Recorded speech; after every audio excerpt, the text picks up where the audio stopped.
Bienvenue chez Les Transformateurs, un podcast créé et produit par l'hôpital.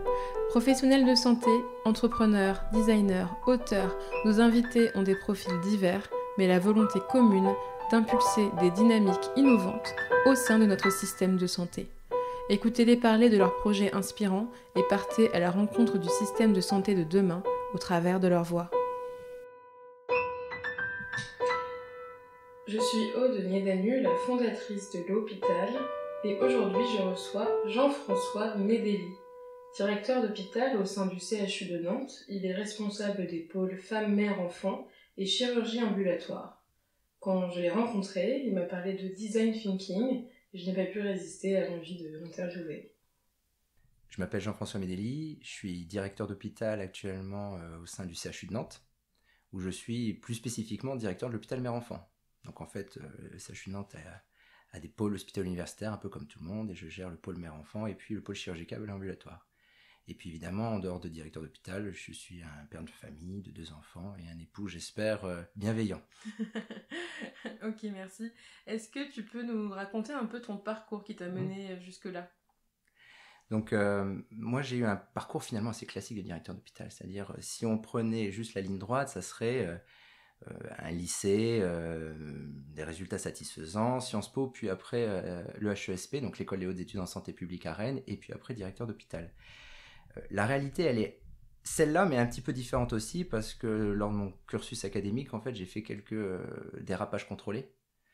Un premier juste après Sciences Po, où je me suis inscrit en candidat libre à l'université de Pékin, où grosso modo j'ai passé une année à apprendre le chinois, la littérature, la culture, puis à rencontrer des personnes.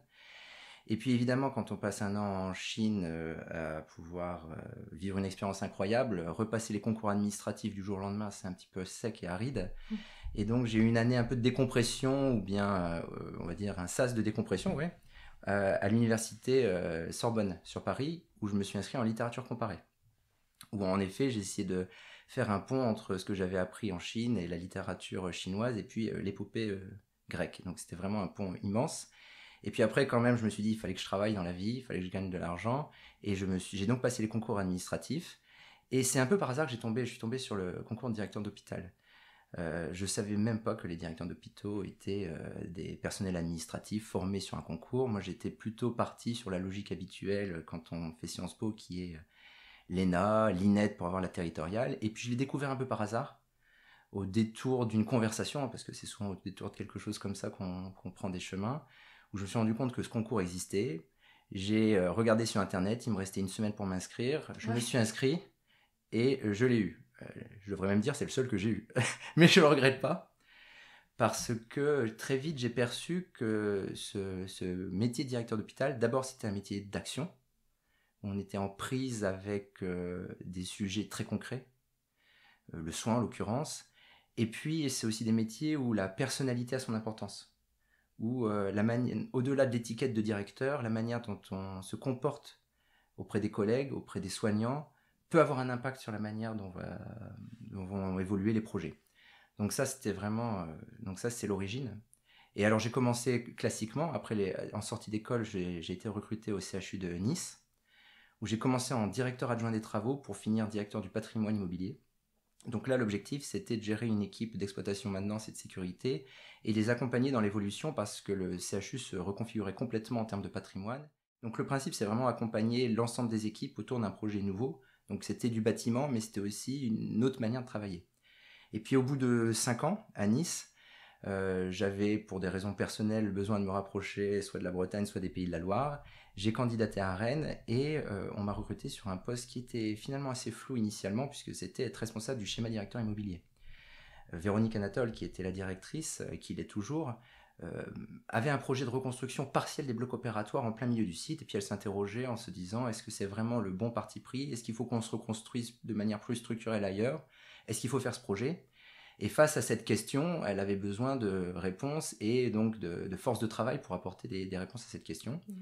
Et donc, on a eu un peu carte blanche.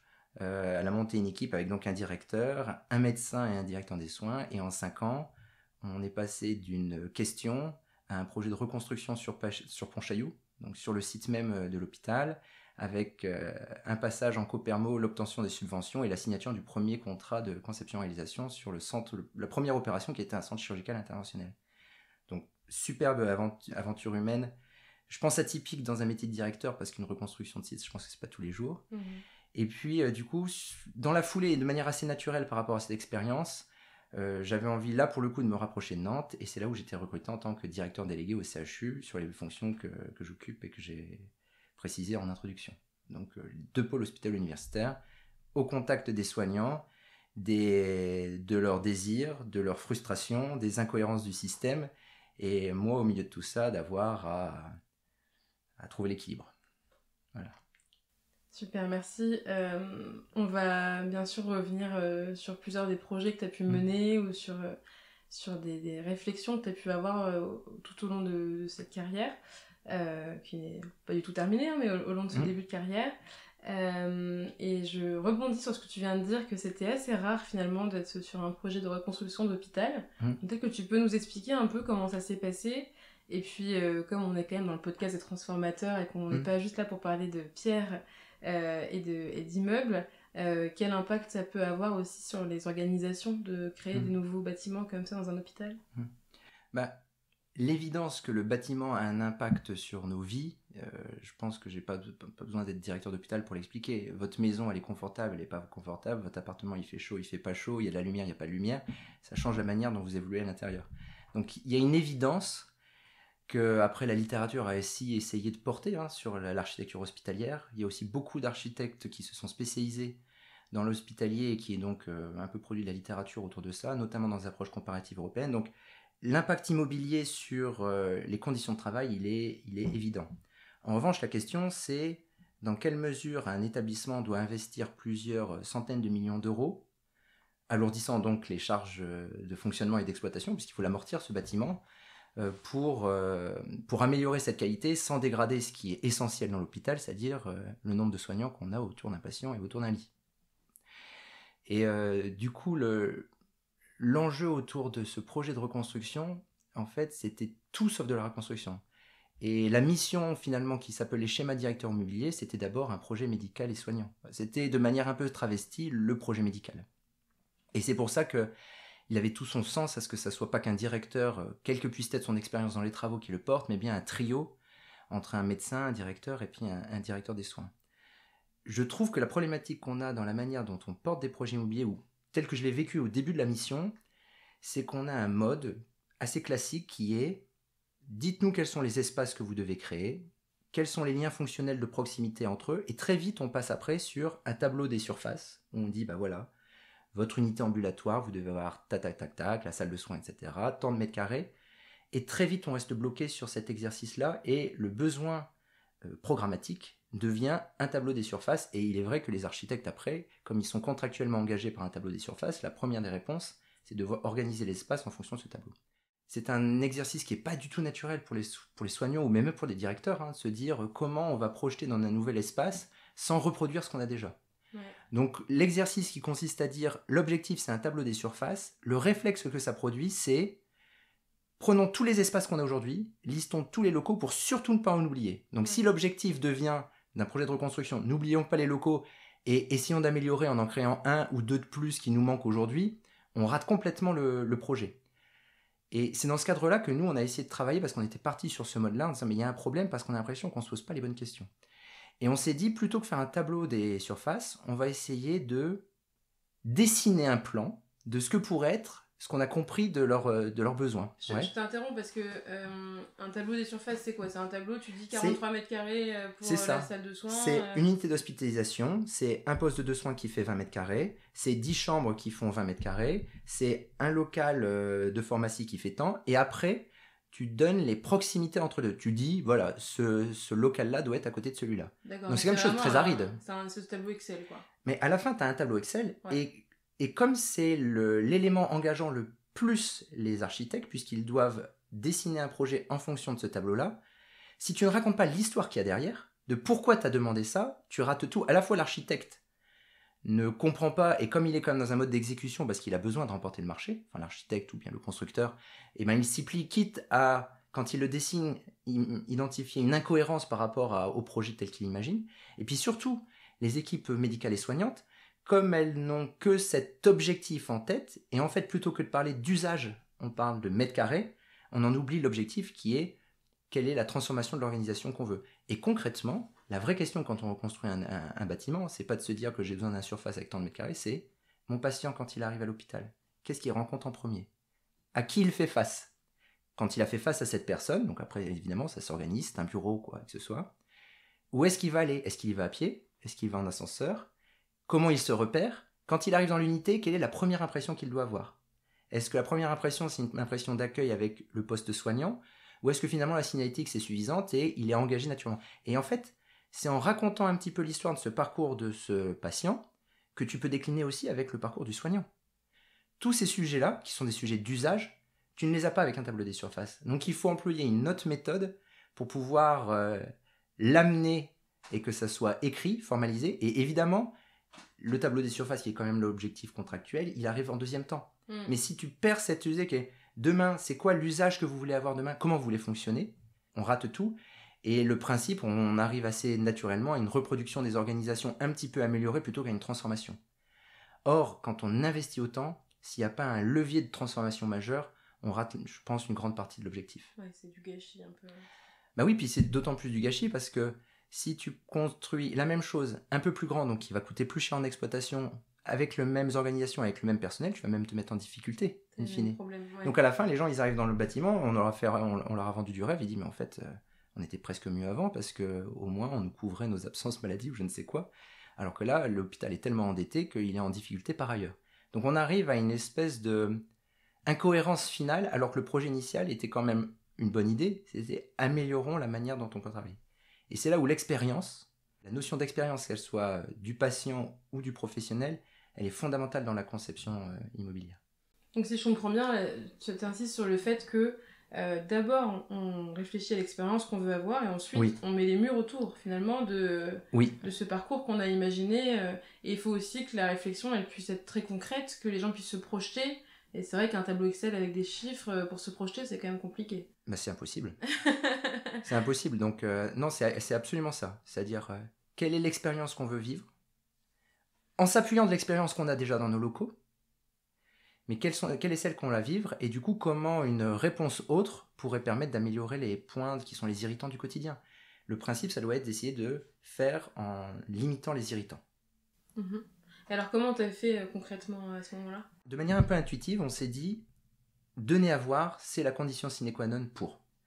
Et en effet, le tableau Excel, c'est trop aride. Et on a eu un moment, on était avec plusieurs, un médecin, un directeur des soins, un ingénieur, on s'est dit, mais on n'est pas des architectes, on ne le sera jamais. Et le principe, c'est pas d'imposer ça à l'architecte.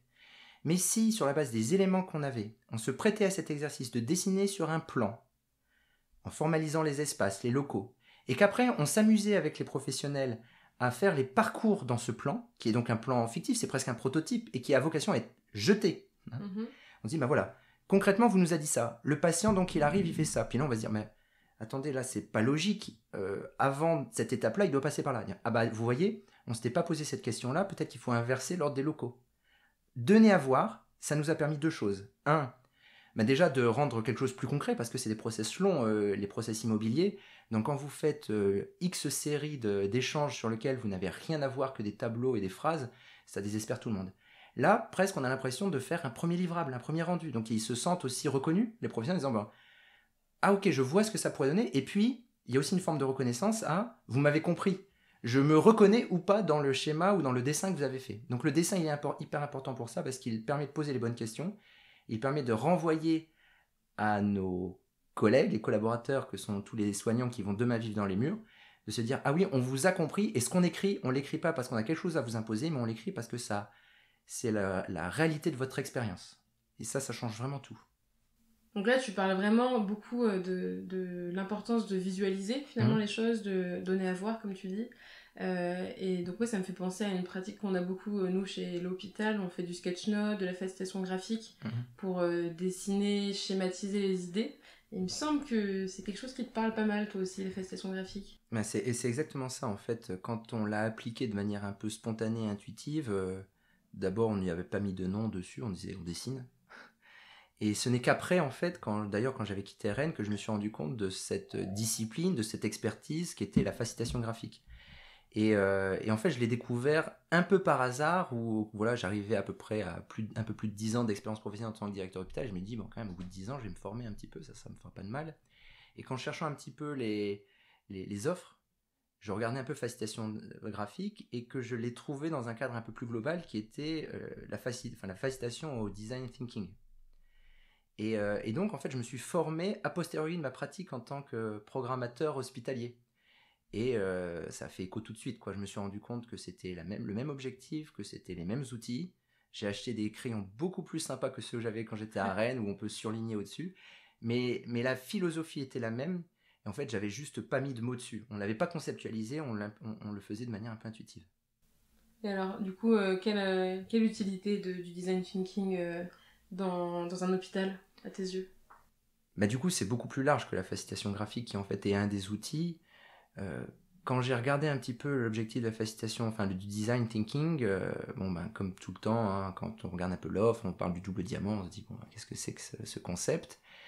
Et puis, moi, j'avais déjà constaté dans la manière dont on instruisait les projets ou les problèmes, et en particulier quand j'étais au CHU de Nantes, parce qu'en tant que directeur délégué, grosso modo, le terrain de faire monter un problème, tu dois l'instruire pour permettre un arbitrage qui permet de résoudre le problème in fine.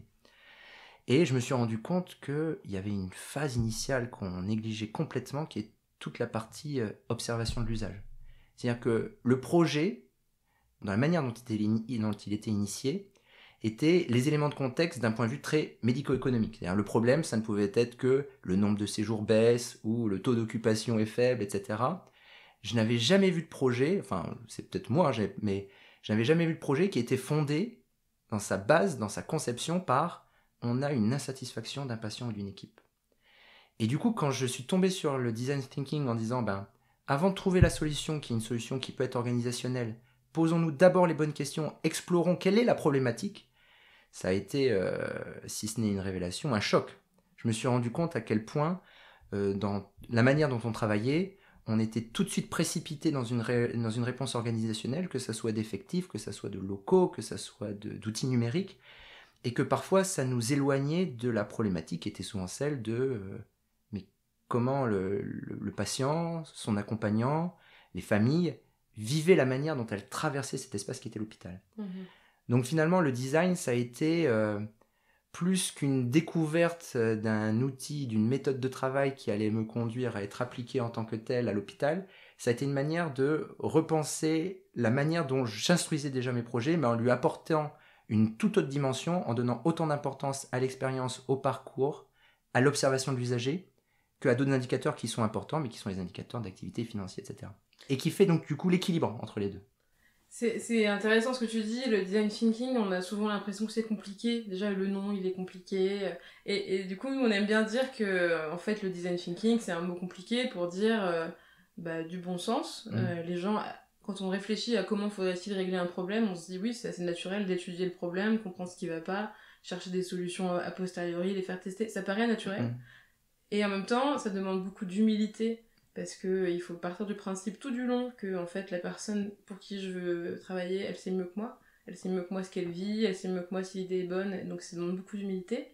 Et puis enfin, la rigueur, parce qu'on peut être tenté de se précipiter sur la solution, et donc il faut être très rigoureux pour faire les choses dans l'ordre, se forcer à vraiment se dire non, j'ai pas fini mon étude terrain, donc je pars pas sur la solution, etc. Donc souvent, nous on dit c'est bon sens, rigueur, humilité. Qu'est-ce que t'en penses ? C'est des définitions parfaites. Hein. Franchement, c'est le bon sens, c'est le premier mot qui me serait venu à l'esprit. Mais le bon sens sans les deux autres, il est aussi un peu perdu d'avance. Donc je trouve que le triptyque, il définit parfaitement le concept. Et c'est vrai qu'à travers ces trois éléments, il y a un élément, enfin il y a une déduction qui en découle. C'est le fait que la réalité du besoin, elle émane du terrain. On a quand même une tendance hospitalière, hein, qu'on le veuille ou non, à savoir un peu à la place des autres ce qui serait bon pour eux. Quitte à être dans une forme d'écoute un peu, enfin de non-écoute. Et je trouve que à travers cette approche-là, et de se dire on va partir d'une problématique, non pas que la direction a vu, a identifié. Vous constatez que vous, dans votre quotidien, vous avez une problématique, et on va s'en saisir sans présager d'avance quelles vont être les réponses. Ça, je trouve que c'est hyper puissant parce que d'abord, ça nous ramène sur ce que doit être une direction ou une administration, à savoir au service d'eux. Enfin, on n'a pas créé l'administration pour après avoir des soignants, on a fait des soignants et une administration pour permettre de coordonner certaines choses et de donner les moyens aux soignants d'eux. Donc je trouve que ça remet dans le bon sens un fonctionnement qui est celui de l'hôpital. Et puis moi, ce que je constate aussi, c'est que quand on fait confiance aux personnes, et je suis absolument convaincu de ce que tu as dit, ils savent mieux que nous, quand tu pars de ce postulat-là, quand tu fais confiance aux gens, et que tu restes à ta place dans la réalisation d'une solution qui doit être évidemment viable économiquement, etc., et ben tu crées de la satisfaction là où la plupart des projets peuvent en produire à l'inverse de la frustration. Parce que tu pars d'un sujet où les gens se sentent pas concernés par la problématique, et tu leur imposes des solutions auxquelles ils ne croient pas fondamentalement. Donc je trouve que c'est un modèle qui est, derrière son apparente simplicité, un peu une révolution à bas bruit, mais une révolution. Une révolution à bas bruit, j'adore. C'est un peu la définition de ce podcast, je crois, les gens qu'on interviewe en tout cas. T'as eu l'occasion un peu de mettre ça en œuvre, du coup, à Nantes ? J'ai fait une formation de design thinking à l'école du design de Nantes, que je recommande d'ailleurs. C'est une formation sur 13-15 jours, donc c'est assez engageant.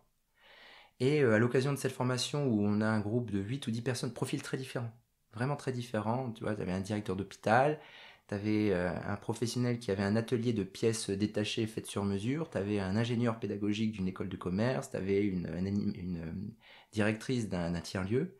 Donc déjà, cet aspect hétérogène, il est très riche en soi. Le fait d'aller en formation, déjà, t'ouvre tes chakras de manière naturelle. Et puis, à l'occasion de cette formation, où le principe, c'est de faire toutes les étapes du double diamant pour de manière un peu scolaire, mais pour se l'appliquer et pour comprendre les mécanismes qui le sous-tendent, on a un cas pratique. Un cas pratique qui est tester ce double diamant, tester cette méthode sur une problématique que vous avez au quotidien dans l'hôpital. Moi, j'avais identifié très, très vite dans la formation un sujet qui était celui de la prise en charge du rachis au sein du CHU de Nantes. Donc le rachis, c'est toute la prise en charge des douleurs lombaires, qu'elles soient médicales ou chirurgicales. Parce que quand je suis arrivé moi en poste en 2019 à Nantes, je voyais partout sur mon pôle chirurgical, un des axes stratégiques, c'était le centre rachis.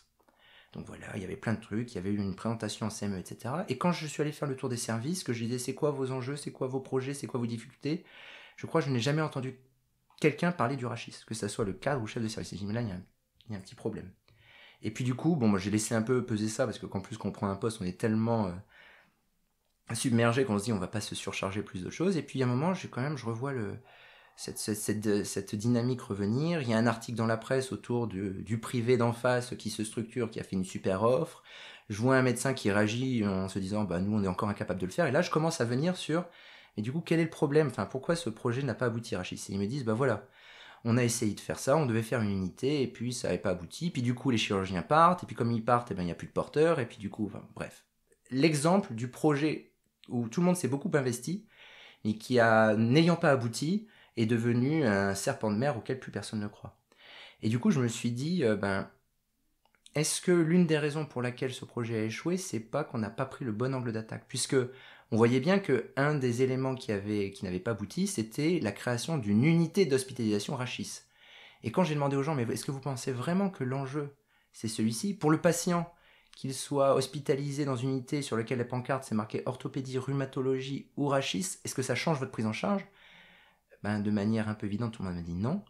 Par contre, j'ai dit, mais c'est quoi le problématique par rapport à ce centre rachis? Et là, ils m'ont dit, je sais pas. Puis je leur ai dit, on va taper rachis sur Google. Et là, je tape rachis, donc je tombe sur première clinique, deuxième clinique, et le mot n'apparaît pas sur le CHU. Par contre, je vois rhumatologie, Google, avis Google, 3 ou 2 sur 5 de rhumatologie sur 18 avis, donc le truc non représentatif, etc. Il me dit, mais en fait, le projet rachis, il n'a pas d'existence en termes d'offre de service, donc peut-être qu'il y a un premier sujet. Et le deuxième, je me suis dit, mais est-ce qu'il y a d'autres choses qui font que vous avez une difficulté par rapport à cette activité? Il me dit, de toute façon, dans le privé, vous appelez, tout de suite, vous avez un rendez-vous. Donc le problème, c'est pas l'hospitalisation, donc c'est pas la fin du parcours, c'est l'entrée dans le parcours. Et donc là, j'aurais proposé, écoutez, si vous êtes d'accord pour être cobaye, moi je viens de faire une formation en design, je vous propose qu'on applique de manière de A à Z ce projet sur la problématique du rachis. Et donc on a commencé par le parcours du patient, l'observation, l'analyse des plaintes, quelques abstracts de verbatim qu'on a trouvés, et on a filé tout le sujet, et on est arrivé sur une solution très low cost. Il était de se dire, en fait, le principe, c'était pas de recruter 10 chirurgiens et 3 médecins. On avait déjà toutes les ressources pour pouvoir faire un superbe centre. Par contre, donnons-lui de la visibilité, donc un site internet, facilitons son accès, faisons un formulaire en ligne de prise de rendez-vous et réorganisons un peu le secrétariat pour créer un poste qui permette de répondre au téléphone. Et autour de ces 3 axes, on a recréé une nouvelle dynamique du rachis qui, j'espère, va apporter ses fruits et éviter la frustration qu'on connaît aujourd'hui. Je trouve ça intéressant que tu insistes sur la simplicité de la solution finalement, parce que tu vois, nous de l'hôpital, c'est un low-tech et on pousse aussi beaucoup sur le côté très pragmatique et parfois minimaliste des solutions. Et je pense que le design, ça emmène aussi vachement là-dessus, parce que quand la problématique est pas claire, on peut avoir l'impression qu'elle est très grosse et que la réponse à apporter, elle est très compliquée. Et quand on creuse, on se rend compte qu'en fait, si on a bien compris, des fois la solution est très très simple. Et du coup, j'aimerais te réagir là-dessus, parce que là, vraiment, tu parles plus ou moins être passé de créer un nouveau service à un site web, si je caricature. Ouais, on peut dire ça, et créer une nouvelle interface pour les utilisateurs. Ouais. Que ça soit le patient ou bien le médecin adresseur, parce que les interlocuteurs, souvent, il ne faut pas l'oublier, c'est parfois pas le patient, c'est le médecin qui va adresser. Ouais. Donc, c'est évident qu'à travers le lot, quelque chose, que ce soit le low-tech, l'hôpital, il y a deux avantages. D'abord, les gens se ressaisissent d'une marge de manœuvre, parce qu'il est évident que dès lors que la marge de manœuvre, c'est de recruter du personnel, ça va être instruction, études médico-économiques, passage auprès du DRH, directeur des finances et DG pour rentrer dans un tableau des emplois, on n'est pas rendu. Alors parfois c'est nécessaire, et il ne faut pas le nier, et le travail d'un directeur d'hôpital, c'est aussi de pousser quand c'est nécessaire. Mais je trouve que le lot, il permet d'avoir des résultats rapides, simples, très visibles. On rebondit encore sur le donner à voir. Et puis je trouve que par ailleurs, c'est un autre exercice intéressant, c'est qu'en montrant qu'on a déjà exploré des choses à mettre en œuvre avec l'autonomie qu'on avait, s'il fallait aller plus loin, c'est ça qui justifie qu'à un moment on ait besoin des ressources autres que ce qu'on sont celles de l'administration ou de l'institution. Et je trouve qu'on est d'autant plus légitime à aller sur des enjeux qui sont plus organisationnels et peut-être de moyens, quand on a déjà montré patte blanche en disant que voilà, dans le projet, on a déjà développé tout ce qui était en tout ce sur lequel on avait une prise. Donc je trouve que c'est puissant à ces 2 titres-là. Ouais, complètement.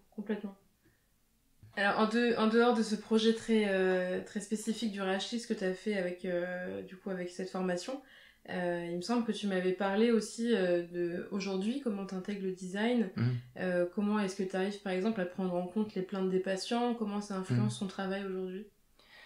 Alors, 2 choses. D'abord, le design pour l'appliquer quand on est directeur, là je l'ai fait parce que j'avais mon mémoire et qu'à un moment il faut faire ses preuves, mais on est tous conscients que des approches comme ça nécessite du temps. Donc du temps étant la ressource rare pour les soignants comme les directeurs, le nombre d'exemples sur lesquels on va pouvoir, si on n'a pas de structure appropriée, pouvoir porter une approche design, elle est vraiment très très rare. Donc première chose, le rachis a été un exemple, j'espère, qui va être concluant, mais ça va être un truc un peu exceptionnel, que je ne pourrais pas reproduire. En revanche, la philosophie derrière celle-là, elle est hyper importante, et pour reboucler sur ce que tu as dit sur les plaintes, on voit bien qu'à un moment, on peut changer complètement de manière de voir un sujet selon qu'on l'aborde du sujet des indicateurs d'activité ou d'autres indicateurs plus qualitatifs qui sont l'expérience des patients. Et pour reprendre un exemple très concret, on a, comme beaucoup d'hôpitaux, des blocs opératoires qui est la concentration de la complexité en termes organisationnels et coûts. Dans le cadre de l'organisation de ces blocs opératoires, il y a une répartition entre disciplines de combien va avoir de plages de vacations, etc. Avec en plus des historiques d'attribution qui font que les choses sont parfois immuables. Et donc à un moment peut se poser de manière, on va dire, le point de vue du directeur, peut-être qu'il faudrait réinterroger la réattribution des plages de vacations opératoires, et puis quand on se pose la question de quel est le bon critère pour faire ces choix-là, on se dit il n'y en a pas. Ou si on en a un, lequel est-il ? Donc si on prend que les indicateurs d'activité pour prendre telle discipline remplit moins que l'autre, donc je le donne, ça va forcément être subi. Il y a plein d'excuses ou plein de bonnes raisons pour expliquer qu'à un moment, le chiffre n'est pas la réalité de l'exercice. A l'inverse, il y a une réalité qui est absolue, c'est le patient dans son expérience. Et typiquement, donc le cas de figure que j'ai à l'esprit, c'est une plainte de plusieurs familles, parents d'enfants handicapés ou de jeunes adultes handicapés, qui ont besoin de soins dentaires. Et le soin dentaire, quand tu es dans ces prises en charge-là, nécessite, parce qu'il y a des agitations particulières, des prises en charge sous anesthésie générale. Ça peut être des soins qui peuvent être simples, ça peut être un détartrage, mais il faut le faire sous anesthésie générale. Donc quelque chose qui est simple, pour un public très vulnérable, rentre tout de suite dans la contrainte, qui est une des contraintes majeures de l'hôpital, qui est le bloc opératoire et la ressource anesthésiste. Juste pour qu'on comprenne bien, ça peut être par exemple un enfant autiste qui vient faire un soin dentaire, c'est plus difficile, donc il faut l'anesthésier, c'est ça? Exactement. Ça peut être ça, ça peut être une extraction dentaire que vous feriez dans un cabinet, sauf que la prise en charge c'est une prise en charge qui est impossible dans un cabinet libéral, parce que il faut l'accompagner, parce qu'il faut y avoir plus de personnel pour être autour, et en effet parfois endormir. Mhm. Donc ça, on ne peut la faire qu'au bloc opératoire. Et donc la plainte arrive, ma fille, mon fils, peu importe, est en grande souffrance. Nous avons vu le médecin après 2 mois de délai pour la consultation, et on m'annonce que les délais avant de passer au bloc opératoire sont de 1 an, 2 ans, etc. Comment pouvez-vous supporter, si c'était votre fille, monsieur le directeur, c'est un peu ça l'idée, comment supporteriez-vous qu'elle ait mal pendant 2 ans pour des raisons d'accès au bloc opératoire? Donc je vous demande de résoudre ce problème-là. Donc on peut le recevoir de plusieurs manières, on peut le recevoir en tant qu'attaque, ou on peut se poser la question, mais qu'est-ce qui a conduit à ce qu'on soit sur cette offre-là? Et puis du coup, je me suis souvenu d'un échange que j'avais eu avec ce médecin dentiste il y a un peu plus d'1 an, qui m'avait dit, Monsieur Medeli, voilà, moi mon activité c'est ça, par contre j'ai un problème d'accès au bloc opératoire. Puis ça m'était passé un petit peu par, au-dessus de l'épaule, je me dis, bon, ok, donc tact. Je n'avais pas vraiment compris la signification qu'il y avait derrière. Et c'est à travers cette plainte que donc ça fait forcément écho, et qu'on s'est posé la question, mais pourquoi c'est comme ça? On s'est rendu compte qu'en fait, elle n'avait qu'une vacation tous les mois. Et donc, comme c'était un service dont le CHU avait l'exclusivité, c'était très repéré comme service, donc tout le monde s'adressait au CHU, et que la liste d'attente s'allongeait, jusqu'à devenir intolérable pour les patients et pour les soignants d'avoir à proposer des délais de 2 ans pour une extraction dentaire, quoi. Et donc, à travers la plainte, à travers ce qui est un des éléments de l'observation de l'expérience usagée, d'abord, ça a permis à un directeur que je suis de me reconnecter avec la réalité de terrain. Et ça m'a permis d'en faire un outil d'arbitrage dans une décision qui, si on n'avait pas mis cette expérience du patient dans la balance, aurait été vécue comme subie. Parce que là, la question qui va se poser, c'est peut-on encore, quand on a un établissement public qui est le recours absolu de ces prises en charge, se permettre d'avoir 2 ans d'attente? Si la réponse est non, et si tout le monde est d'accord avec ça, et on est quand même souvent d'accord autour des priorités quand elles sont à ce niveau-là, on sait qu'on va s'organiser pour pouvoir redonner des vacations. Donc on a fait d'un sujet qui aurait pu être traité de manière administrative, indicateur, subi et donc pas accepté, on lui a redonné du sens. Le sens étant celui du service public hospitalier. Donc voilà, c'est un des exemples. Alors, si j'étais directrice d'hôpital et que j'écoutais le podcast, je pourrais peut-être me dire, super, il a lu une plainte, mais moi, j'ai vraiment pas le temps de lire les plaintes. Comment tu gères ça? Alors, je dirais, j'ai pas de leçon à donner à personne parce que chacun a ses contraintes, mais je me suis posé cette question quand j'ai pris mon poste parce que d'abord il y a une spécificité au CHU de Nantes, c'est qu'on a des directeurs qui sont dédiés pour travailler auprès des pôles. Dans pas mal de structures, les directeurs qui sont délégués auprès de pôles ont des fonctions de directeur des ressources humaines, des finances, de la qualité. Nous, on est 100% là-dessus. Donc déjà, le contexte d'organisation nantaise se prête à. Par contre, sur la solution de facilité, quand on a une plainte, c'est qu'on l'enregistre. Notre assistant, notre secrétaire envoie les éléments. La direction a reçu une plainte au médecin, au cadre. Merci des éléments de réponse. La secrétaire récupère, formalise. Le directeur, dans sa pile de parapheurs, voit la plainte, la signe parce qu'il est plus ou moins d'accord. Et puis après, c'est expédié à la famille et puis basta. Ni d'échange avec le patient ou à la famille, ni d'échange avec l'équipe qui a pris en charge. Donc en fait, on répond à un papier, mais on ne traite pas le sujet. Donc quand je me suis dit ça, je me dis, ok, faut peut-être quand même que j'y consacre un peu de temps. Et puis aussi avec ce que je disais tout à l'heure, le sentiment qu'à un moment, c'est un des outils pour se reconnecter à la réalité du soin. Et donc, voilà, c'est un peu une initiative un peu personnelle de me dire, je vais m'en charger, c'est moi qui rédige. Plutôt que de demander par courriel des éléments, je vais téléphoner au médecin pour lui dire, voilà comment vous avez vécu ça. À travers l'échange avec le médecin, on comprend beaucoup de choses. On comprend aussi quelle peut être la réaction d'un soignant par rapport à une plainte. Et des fois, la plainte peut être vécue comme une agression pour le soignant. Donc le directeur qui envoie une agression sur un soignant vient encore accentuer l'espèce de défiance qu'on peut avoir entre soignant et directeur. Donc non seulement on ne répond qu'à un papier, mais on accentue l'effet de défiance par rapport aux soignants. Donc tout non productif. Et donc je me suis dit, il faut que je prenne le temps de la résultante, malheureusement, sont des délais de traitement des plaintes qui se sont allongés, mais à un moment, comme je le disais, ce qui est important, c'est que ça produise des effets pérennes et structurels, quoi. Et si demain, à travers une plainte, on peut permettre que l'accès aux soins dentaires sous anesthésie générale soit amélioré, ben, je pense qu'on aura gagné les 6 mois de retard sur toutes les autres plaintes. Je rebondis sur ce que tu as dit sur la défiance entre les soignants et les directeurs. Ça m'intéresse qu'on avance un peu sur ce sujet-là, parce que là, c'est vrai qu'on parle de design, on parle de chercher des solutions sur le terrain. Donc, évidemment, ça veut dire interroger les patients, mais ça veut aussi dire, bien sûr, interroger les professionnels. Ça peut aussi vouloir dire chercher les solutions ensemble. Et on sait que voilà, la relation entre directeur et soignant n'est pas toujours facile. Comment tu gères ça ? Alors d'abord, faut jamais croire qu'il y ait quoi que ce soit d'acquis. Quand je suis arrivé à Nantes, je m'étais dit, en bon directeur qui avait eu l'occasion de faire ses preuves sur d'autres sujets, je me dis, voilà, de toute façon, quand on crée une relation de confiance, elle ne se décrète pas, mais il faut avoir 1, 2 ou 3 victoires en commun où on a démontré qu'on était là pour accompagner et qu'après c'était gagné, etc. Premier sujet, non. Même qu'on a 2, 3, 4, 5 victoires, c'est un combat permanent. J'utilise le mot combat qui n'est pas tout à fait juste, mais derrière le mot combat, je trouve qu'il y a la notion d'une énergie ou d'une force à donner. D'un effort. Ouais. Et c'est un effort qu'il faut jamais relâcher. Parce que la confiance, elle peut se perdre très vite. D'autant plus que, ben évidemment, comme on a par exemple, le pôle mère-enfant, il y a, je vais dire une bêtise, mais il y a peut-être 20 services au sein de ce pôle. Donc 3 victoires sur 3 services ne veulent pas dire que vous avez fait ces preuves sur les 17 autres. Donc à un moment, vous êtes sur quelque chose de commun. Et il n'y a que par la preuve qu'on arrive à faire la confiance. Par l'écoute, déjà, est-ce que les gens se sentent authentiquement écoutés ? Pas seulement entendus, mais écoutés.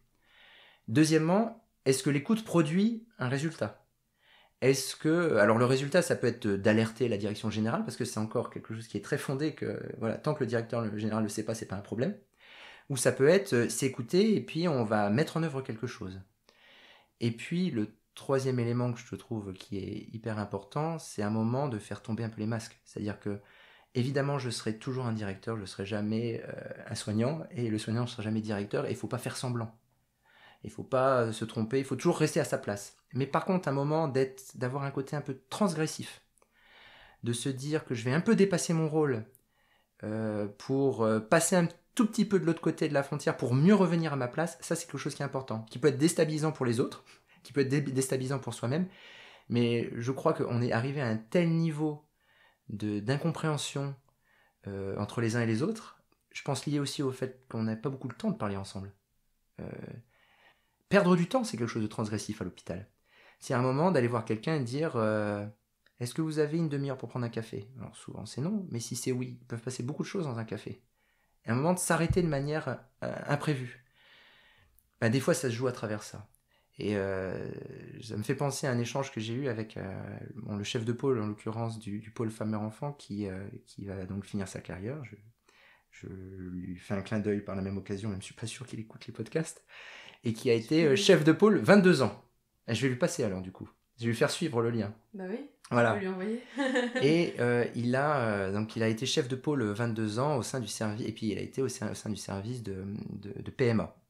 Et il me disait, aujourd'hui en fait, il y a beaucoup de tensions parce qu'on a perdu tous ces temps informels où on discutait entre nous et où on arrivait à échanger sur des choses qui avaient l'air pas importantes et qui faisaient que par contre quand une difficulté se présentait, on n'était pas tout de suite à se crier à la figure les uns les autres.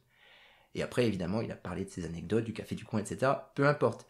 Mais c'est vrai qu'aujourd'hui où on est dans un mode où personne n'a le temps, où moi je commence ma journée, j'ai 20 heures de réunion. Donc je sais déjà que c'est impossible. Je sais déjà que je vais devoir choisir des réunions plutôt que d'autres. Je sais que mon absence à une réunion va être préjudiciable pour une raison ou pour une autre. Et que du coup, tous les temps informels qui peuvent être jugés comme pertes sont supprimés de tous les agendas. Et ça, alors ça peut paraître démagogue ce que je dis, mais c'est une conviction assez profonde. Que quand vous êtes à vous priver de tous ces temps-là, quand l'adversité arrive, vous n'avez pas créé un lien suffisamment personnel pour pouvoir avoir envie de les surmonter ensemble.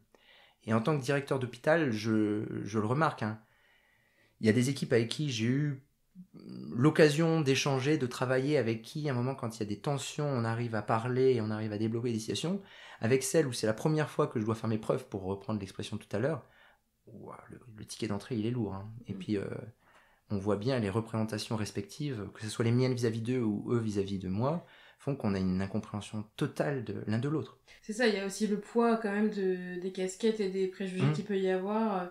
Tu vois, moi, à toute petite échelle, quand je bossais à la PHP, et j'avais un rôle un peu de consultante interne, toi j'étais chef de projet au siège, et on a fait un gros projet dans un service, et on y allait, et je pense que la première semaine où on y allait, les gens, ils avaient limite peur de nous, et quand on disait non, en fait, on voulait vous poser des questions pour mieux comprendre comment ça se passe, pour vous aider, ils pensaient qu'on venait faire un audit. C'était déjà arrivé avant, et donc dans leur tête, siège égale ils viennent pour nous emmerder, quoi. Alors que vraiment on venait pas pour ça. Donc après c'est vrai qu'en passant du temps là, en posant des questions, en racontant un peu ce qu'on faisait, on a acquis leur confiance. Ça prend vachement de temps. Ça prend beaucoup de temps. Ouais. Et il y a presque une présomption de culpabilité. Quand on connaît pas, qu'on n'est pas un directeur et qui vient vers vous, je le pense parce que j'ai posé la question, et donc les soignants avec qui je travaillais me l'ont retourné de manière très explicite. Il y a une défiance parce qu'on ne sait pas quel est le motif qui conduit à poser la question. On a l'impression que, en effet, comme tu disais, si on vient voir, c'est plutôt pour avec une idée sous-jacente, un objectif sous-jacent, évidemment tourné autour de la performance, de faire mieux avec moins, ou je ne sais pas quoi, ou de demander encore plus aux gens qui sont déjà submergés.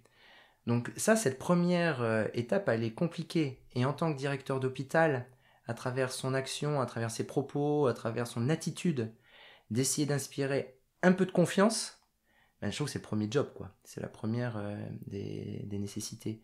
Et puis après, ben voilà, ça passe aussi par l'aspect transgressif, de vouloir passer un petit peu de l'autre côté, et puis d'accepter de se laisser traverser par l'autre. Il y a forcément, directeur d'hôpital, il y a une étiquette. Il faut être un peu infaillible d'une certaine manière, ou d'être un peu rigoureux d'une manière. À un moment, accepter de dire, non seulement je comprends ce que vous dites, mais ça me touche. Enfin, de se reconnecter avec des émotions. Je pense que si on ne fait pas ce travail-là, on n'est plus dans une relation d'humain. Typiquement, sur le femme-mère-enfant sur lequel on a des situations qui sont dramatiques. Que ce soit d'enfants qui sont sur des prises en charge, des deuils qui tombent du jour au lendemain. Moi, il y a une problématique qui me préoccupe beaucoup, ce sont tous les enfants qui sont confiés à la naissance parce que dans un environnement sur lequel il y a une forte suspicion de maltraitance, et les enfants donc naissent par exemple à la maternité, mais après ils sont admis et ils restent hospitalisés, non pas parce qu'ils ont besoin de soins, mais parce qu'ils ne peuvent pas retourner chez eux et qu'il faut attendre de trouver un foyer d'accueil. Et donc ça, tu vois, même le mot il est triste, c'est des enfants hébergés, on dit même hébergés, et c'est des enfants qui, il faut comprendre, restent dans une chambre d'hôpital, sans parents, avec un soignant qui, autant que possible, vient être en contact avec lui, pas que pour du soin, pour juste lier un lien d'humanité.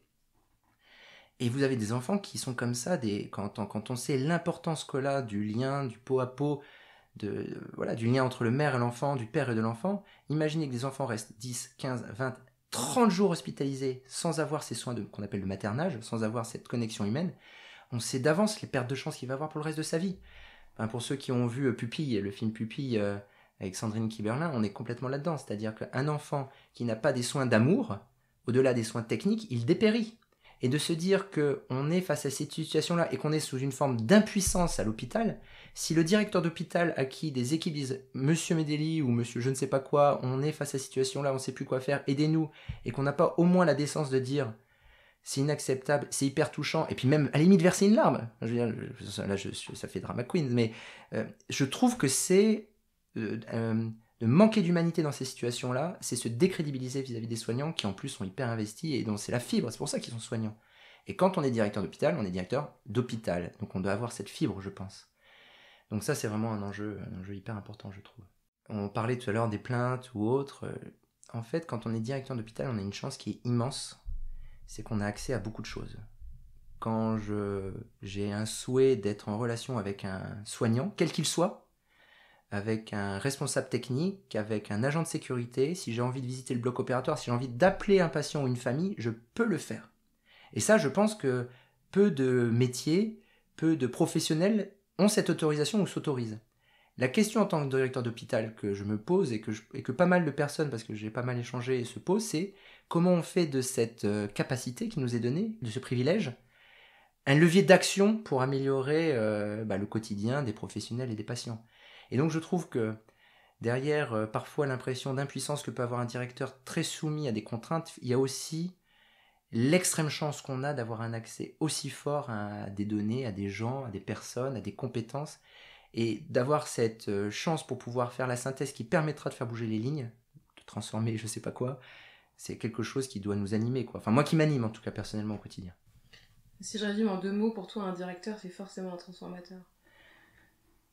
Ça dépend. Si c'est transformé pour imposer un changement à une équipe, non. Si c'est transformé pour accompagner une équipe qui est désireuse d'un changement parce qu'elle a la perception qu'elle peut améliorer la prise en charge des patients, oui.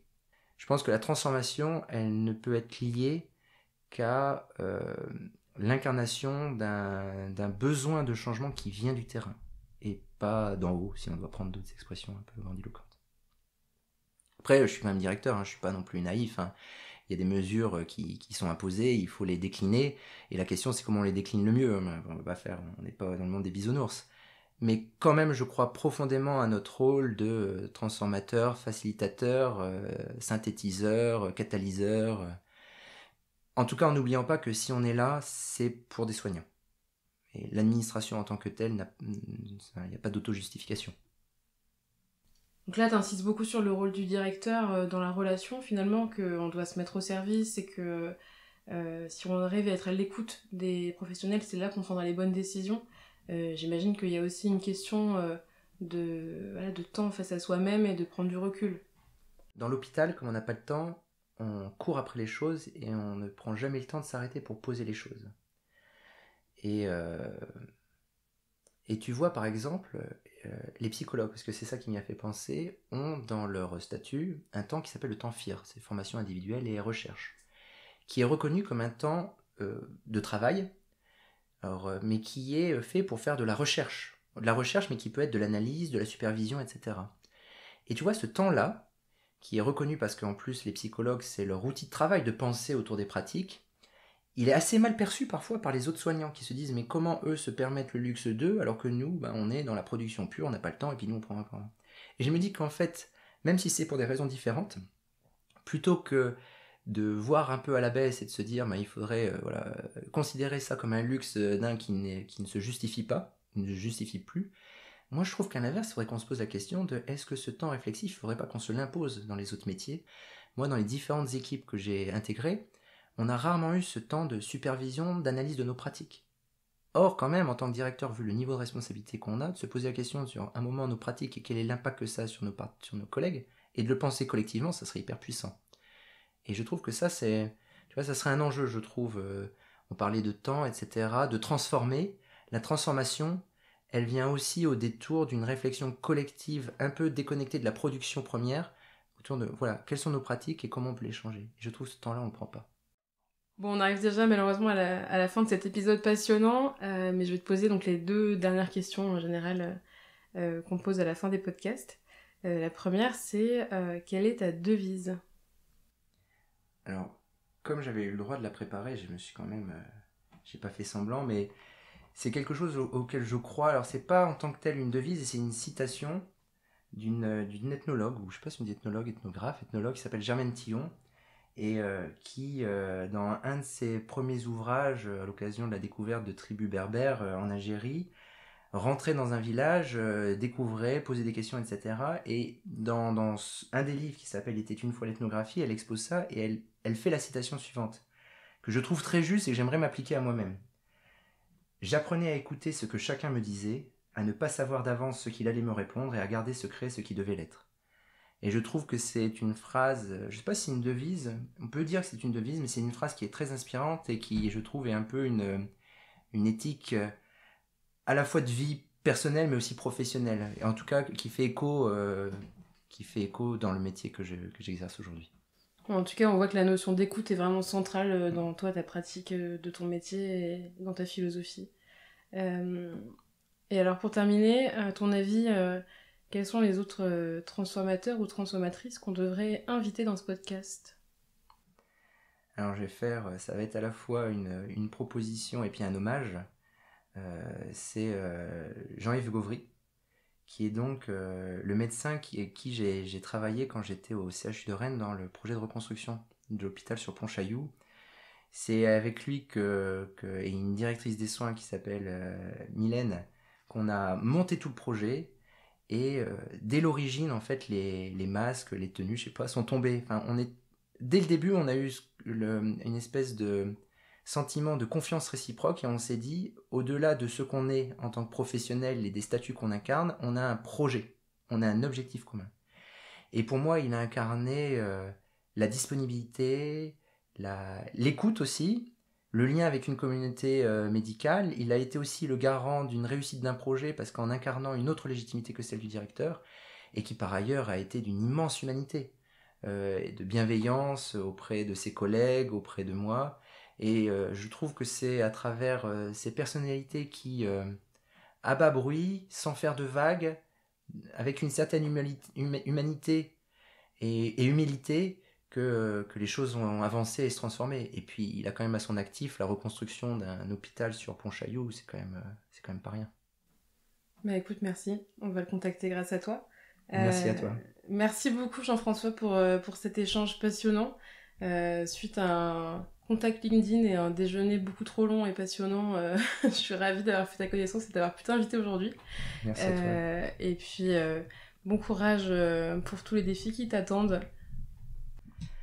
Bah, merci à toi et puis longue vie au podcast de l'hôpital parce que c'est aussi inspirant. Et avant de venir, je dois t'avouer que j'ai écouté quelques-uns de mes partenaires d'exercice et j'ai aussi découvert des personnalités très diverses et ça m'a donné envie de les contacter. Et faire du lien, c'est quand même hyper important à l'hôpital. Bah, c'est génial, c'est un de nos objectifs aussi que les gens puissent se mettre en relation et travailler ensemble ou au moins s'inspirer les uns des autres pour faire avancer les choses encore plus vite et encore plus loin. Donc je suis ravie de savoir ça.